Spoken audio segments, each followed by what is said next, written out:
Bonjour tout le monde. Aujourd'hui, on plonge dans une véritable révolution en santé et sécurité au travail.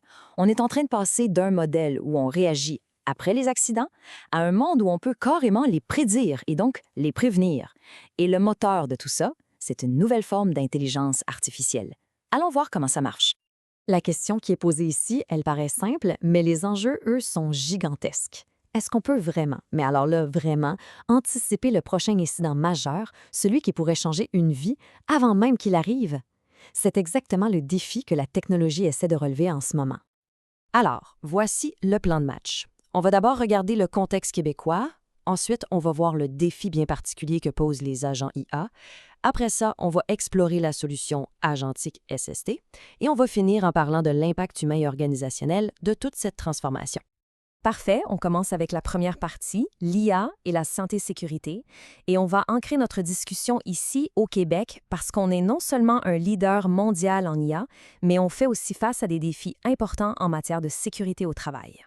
Ce qui est fascinant, c'est qu'il y a un consensus qui se dégage très clairement chez les grandes institutions québécoises, que ce soit l'IRST, donc l'Institut de recherche en santé et sécurité du travail, la Commission d'accès à l'information, le Conseil de l'innovation.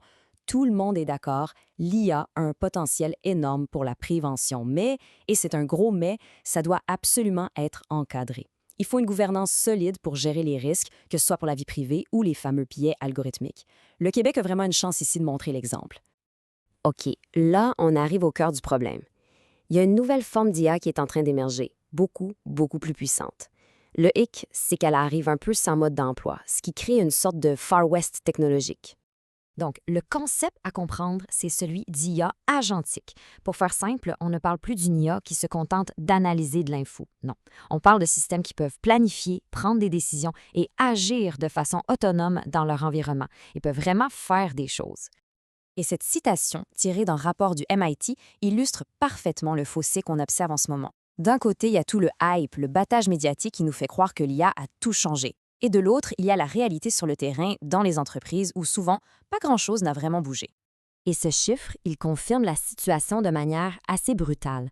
Selon cette même étude du MIT sur ce qu'ils appellent le GNI Divide, 95 des projets pilotes d'IA en entreprise ne génèrent aucune, mais alors là, aucune valeur mesurable. C'est énorme.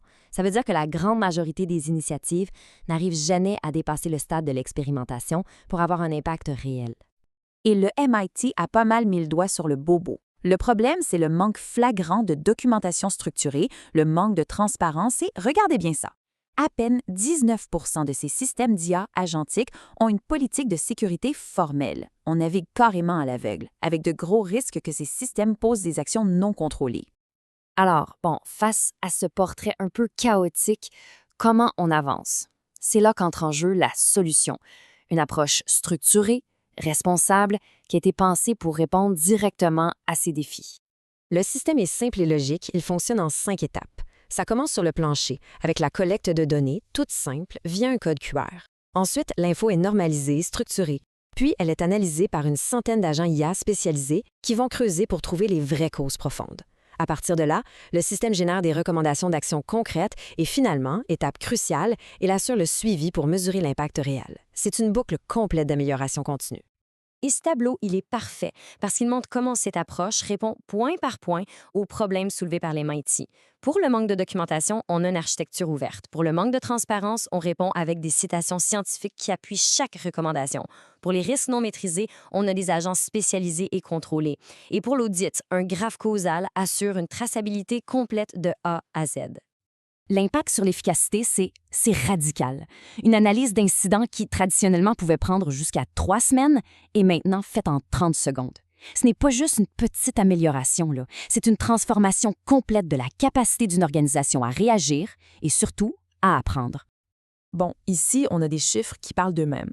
Celui à retenir, c'est la précision prédictive, 98,1 alors que la moyenne dans l'industrie, c'est environ 65 Concrètement, qu'est-ce que ça veut dire? Ça veut dire qu'on est capable d'anticiper 9 accidents graves sur 10 jusqu'à 6 mois avant qu'ils ne se produisent. C'est exactement ça, passer de la réaction à la vraie prévention. D'ailleurs, ce n'est pas un secret. C'est bien établi dans l'industrie que la prévention, c'est payant. La règle générale, c'est que chaque dollar qui est investi en santé et sécurité au travail rapporte entre 2 et 7 dollars en retour. C'est un principe de base qui justifie encore plus d'adopter des technologies qui marchent.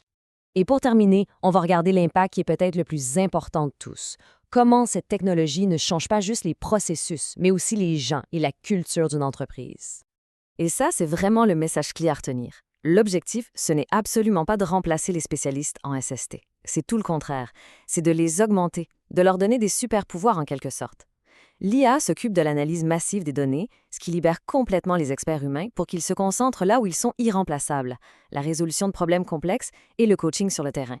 Au bout du compte, l'impact le plus profond y est culturel. On passe d'une culture de la peur, où on n'ose pas signaler, à une culture proactive. On voit une augmentation de 150 des signalements volontaires parce que les gens sur le terrain voient que leurs observations mènent à des actions réelles et concrètes. C'est une approche qui, en plus, s'aligne parfaitement avec la vision québécoise d'une IA responsable, une IA au service de l'humain. Alors, on termine là-dessus avec cette question. Maintenant qu'on a le pouvoir d'anticiper et d'éviter les accidents avant même qu'ils arrivent, la vraie question, ce n'est plus de savoir si c'est possible. La vraie question, c'est de savoir si nos organisations sont prêtes à faire ce saut vers une prévention qui est réellement augmentée.